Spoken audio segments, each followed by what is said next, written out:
नमस्कार दोस्तों, बात करते हैं ACF exam, FRO exam, forest range officer exam 2019-2018 के बारे में। बात करते हैं अपन स्टैटिस्टिक्स पेपर के बारे में।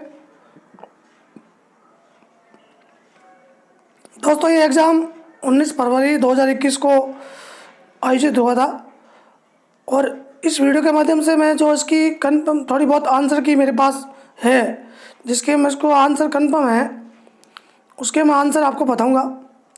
पेपर का लेवल काफ़ी टफ था। कई विद्यार्थियों से मेरी बात हुई, कई स्टूडेंट से बात हो गई। आपने देखा होगा पूरे राजस्थान में मात्र 852 अभ्यर्थी, ओनली 852 स्टूडेंट्स ने इस एग्ज़ाम को फाइट किया है। तो आप देख सकते हैं कि बहुत ही कम स्टूडेंट है, जिसमें से मैं मानता हूँ ओनली 52 स्टूडेंट ही ऐसे होंगे जिनका पेपर अच्छा हुआ होगा। अब देखिए एक बार आप पेपर का लेवल, और जिसके आंसर कन्फर्म है उसके आंसर मैं आपको बता दूंगा। दोस्तों, आंसर कन्फर्म होगा उसी का आंसर दिया जाएगा।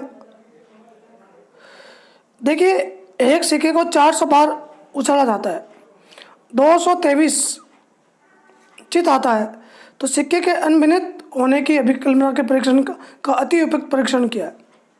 आपने टेस्ट तो पढ़े होंगे, 3 प्रकार के टेस्ट होते हैं, टी टेस्ट, जीएड और एफ। इन तीनों के बारे में आपने कन्फर्म पढ़ा होगा, तो उसी के अकॉर्डिंग इसका जो आंसर होगा, मेरे हिसाब से जो इसका आंसर है, मेरे हिसाब से कन्फर्म नहीं है, आपको यदि जो लगता है फाइनल उस कमेंट बॉक्स में लिखना आप, जेड परीक्षण होगा। अब जिसके आंसर कन्फर्म है उसी के बारे में मैं बताऊंगा। बाकी आप पेपर का लेवल देखिए।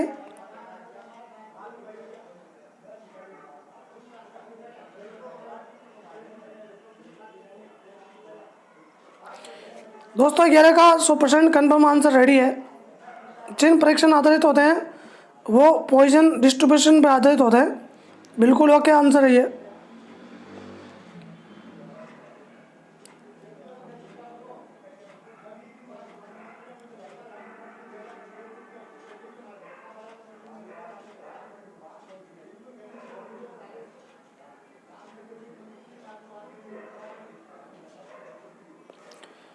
ये देखिए दोस्तों, समष्टियों के प्रचलों के आकलन हेतु आगुण विधि का प्रतिपादन किसने किया था?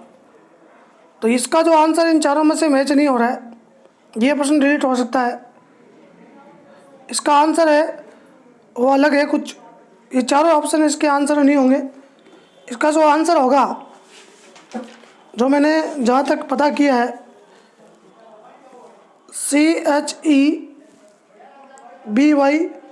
CHEBYSHEV, चैप सेवी नाम से है। तो ये चारों ऑप्शन यहाँ मैच नहीं हो रहे। फिर देखिए आरबीसी इसका क्या आंसर मानती है। ये अच्छा खासा प्रश्न है। यहाँ यदि एक समष्टि कई अलग अलग उपवर्गों में विभाजित हो और इन उपवर्गों में से कुछ उपवर्गों सरल यादृच्छिक प्रतिचयन विधि से चुना जाए तो वह प्रतिचयन विधि कहलाती है। दोस्तों, इसका राइट आंसर स्थित प्रतिचयन हो जाएगा, ऑप्शन नंबर 2। फिर भी आपको डाउट लगता है तो कमेंट बॉक्स में आप कीजिएगा। मैं कोई आंसर की बनने वाला बंदा नहीं हूँ। जो आंसर की आरपीसी की मान्य होगी वही आंसर की होगी। दोस्तों,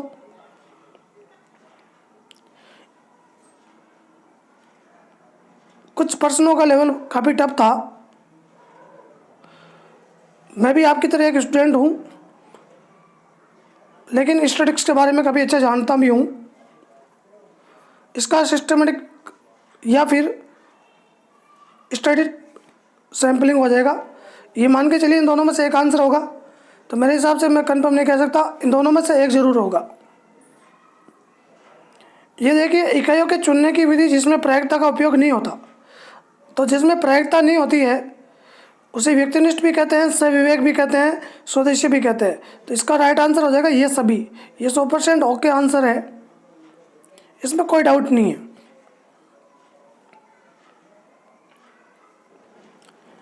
स्थानीय नियंत्रण पूर्णतया अनुपस्थित होता है। तो स्थानीय नियंत्रण है, इसका कंफर्म आंसर नहीं है मेरे पास। आप कमेंट बॉक्स में बताना यदि आपको इसका आंसर पता है तो। ये कन्फर्म 15 होगा। 78 का राइट आंसर 15। इसका 30 का राइट आंसर हो जाएगा P-2। एक प्रायिकता प्रतिशत जिसमें इकाई को चुनने की प्रायिकता इकाई के माप पर निर्भर हो, प्रतिस्थापित सहित प्रतिचयन PPSWR विदाउट रिप्लेसमेंट। तो यहाँ एक्स और वाई के बीच सहसंबंध गुणांक अधिक धनात्मक होता है। इसका राइट आंसर 6 हो जाएगा। इसका इन दोनों में से डाउट है, या तो एक्स स्क्वायर परीक्षण होगा या एफ परीक्षण होगा। इसमें कंफर्म पता नहीं है भी इसका क्या आंसर है।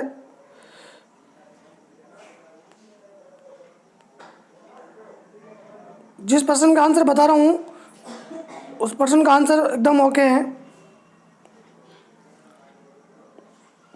देखिए, म्यू और सिग्मा किसी विधि के माध्य और मानक विचलन में म्यू प्लस 3 सिग्मा क्या कहलाती है। इसको आप यदि आपने इसका अध्ययन किया है इस टॉपिक के बारे में, तो ये परिवर्तित नियंत्रित सीमाएं होती है।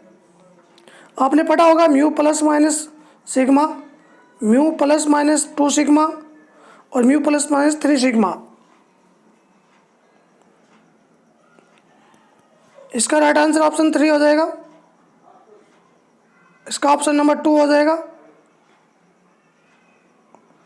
अब देखिए, प्रतिचयन योजना का क्रिया विशेषता वक्र निम्न में भेद करने की योग्यता को दर्शाता है।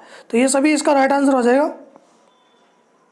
इसका right answer option number 1 okay है। इसका कंफर्म नहीं है 46 का। यह देखिए 50 का राइट आंसर हो जाएगा कारक विश्लेषण, फैक्टर एनालिसिस। इसमें ये सभी ऑप्शन हो जाएगा 51 में। यहाँ भी कंफर्म नहीं, इन दोनों में से एक होगा।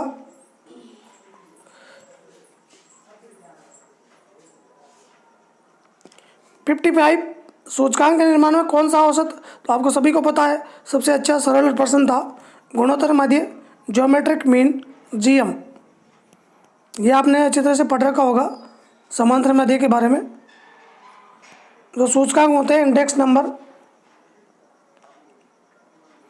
इसमें ये सभी हो जाएगा। इसमें अभी कंफर्म नहीं है। इसका आंसर इन दोनों में से एक होगा। ये एकदम नंबर 2 ओके है।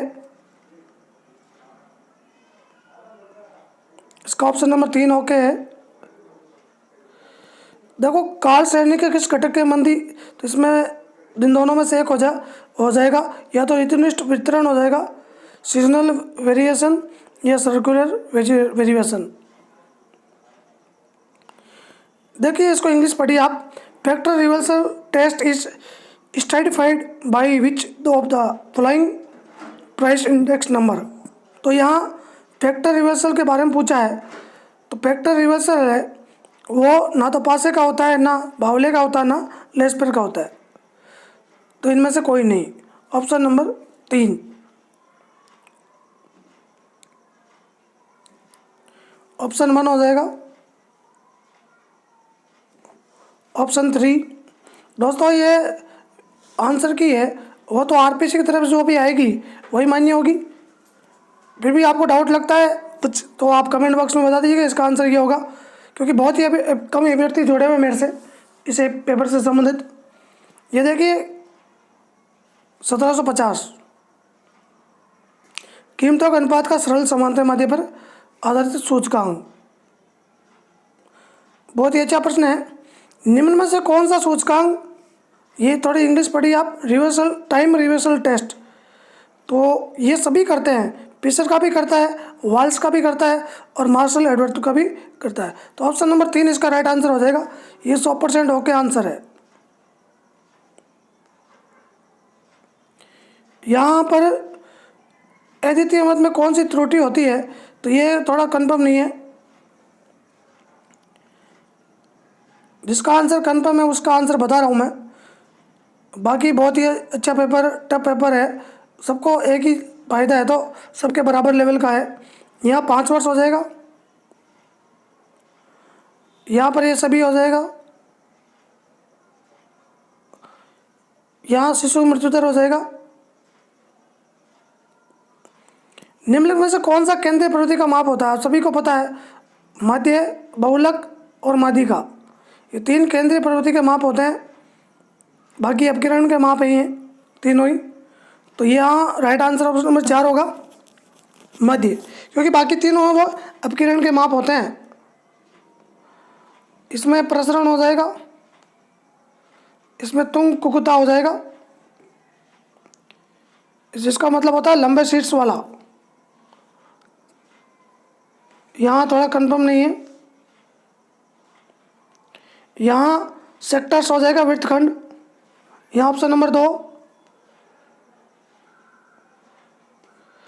86 का राइट आंसर 8.33। इसको भी आप एक बार चेक कर लेना। यहाँ प्रमा विचलन एकदम ओके आंसर है। यहाँ r बराबर -1। देखिए कैसे होगा, इसको मैं विस्तार से आपको बता देता हूँ। अपने पास इक्वेशन है ax + by + c = 0। तो पहले अब यहाँ से x का मान निकालोगे ना, तो b/a आ जाएगा, वो भी माइनस का b/a है। ठीक है, सेकंड बार आप y का मान निकालोगे, अपने पास इक्वेशन है ax + by + c = 0। तो by और -a/b, क्योंकि y की वैल्यू निकालनी है तो b ओपन में आ जाएगा। अब आप इन दोनों को सहसंबंध गुणांक का जो फॉर्मूला होता है √bxy by(x), तो a/b माइनस का और माइनस का b/a, इन दोनों को आप सोल्व करोगे तो -1, क्योंकि दोनों -1 है, जब सहसंबंध गुणांक का मान -1 होता है तो इसका मान भी -1 होगा। तो ऑप्शन नंबर R इसका राइट आंसर हो जाएगा। ये अच्छा खासा प्रश्न है, सीधा पूछा है। ए निर्धारण गुणांक हो जाएगा, ए निर्धारण गुणांक कोफिशिएंट ऑफ नॉन डिटरमाइनेशन 90, 91। ये देखिए यहाँ ऑप्शन नंबर 4 होगा, +-1, एकदम ओके आंसर है ये वैकल्पिक सीमाएं हैं, +-3। यदि वैकल्पिक पूछता तो +-3 होता। 93 इसका आंसर कंफर्म नहीं है। ये देखिए -2, तो -2 कैसे होगा?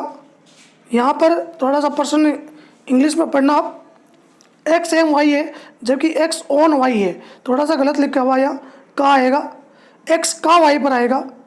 तो कहने का मतलब यहाँ आपको सहसंबंध गुणांक दिया हुआ है, तो ये प्रश्न डिलीट हो सकता है, क्योंकि r की वैल्यू भी माइनस में होती है।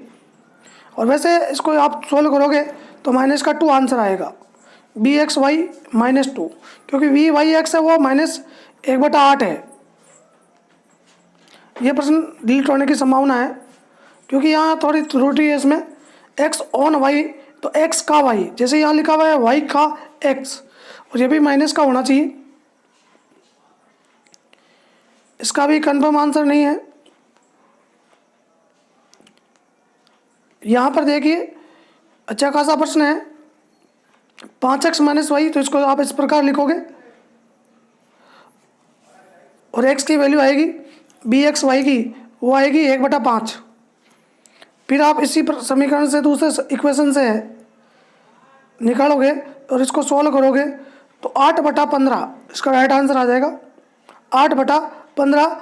दोस्तों ये भी ध्यान रखना, ये प्लस में आएगा, क्योंकि bxy और byx, bxy जब प्लस में हो, byx जब प्लस में हो, तो r की वैल्यू भी प्लस में होती है।